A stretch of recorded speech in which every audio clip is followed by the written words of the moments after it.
वशिष्ठ आशुलिपि भाग 2 अभ्यास 26।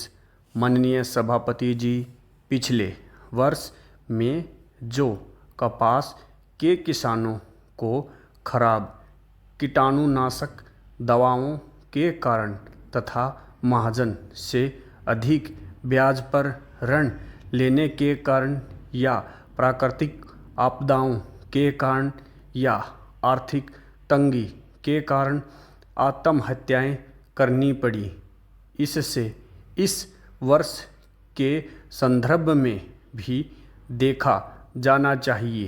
पिछले साल में बहुत अधिक कपास का उत्पादन हुआ था और सरकार पूरी कपास को नहीं खरीद पाई थी, जिसके कारण किसान की आर्थिक दुर्दशा हुई थी।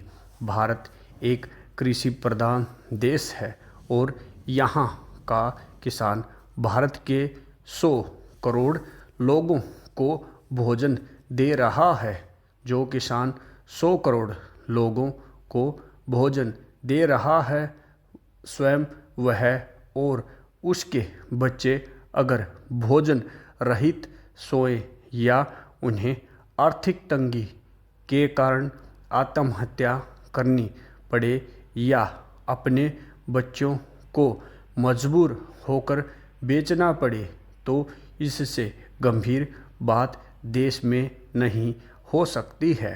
पिछले वर्ष में जब किसान की आर्थिक दशा खराब हो गई तो उसकी उपज कम होना स्वाभाविक थी, क्योंकि अच्छे बीज, खाद और दवाएं लेने के लिए उसके पास पैसा नहीं था। समय पर उसको ऋण नहीं मिला।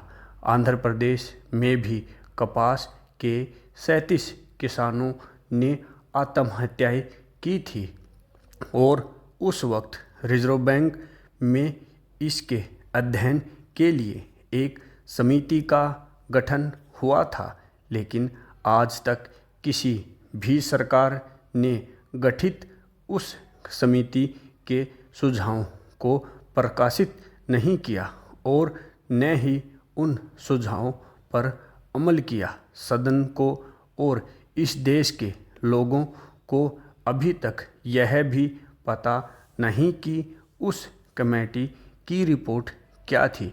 किसान की इससे अधिक बदकिस्मती क्या हो सकती है कि अगर वह गेहूं का उत्पादन बढ़ाए तो गेहूं के किसान की आर्थिक दुर्दशा हो जाए, गन्ने का उत्पादन बढ़ाए तो उसकी आर्थिक दुर्दशा हो जाए, आलू का उत्पादन बढ़ाए तो उसकी आर्थिक दुर्दशा हो जाए, प्याज का उत्पादन बढ़ाए तो उसकी आर्थिक दुर्दशा हो जाए और कपास का उत्पादन बढ़ाए तो उसकी आर्थिक दुर्दशा हो जाए। सभापति जी, गन्ने का कुछ वर्ष पहले बहुत अधिक उत्पादन हुआ।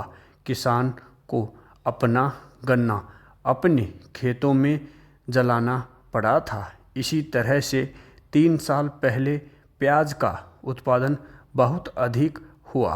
प्याज सड़ गई थी और किसान को प्याज का दाम नहीं मिला था। इसी तरह से पिछले वर्ष आलू सड़ गया था, लेकिन दूसरी ओर 2 वर्ष पूर्व रबड़ का आयात करना पड़ा, जिसके कारण पिछले वर्ष रबड़ का अधिक उत्पादन किसान ने किया। पूर्ण विराम।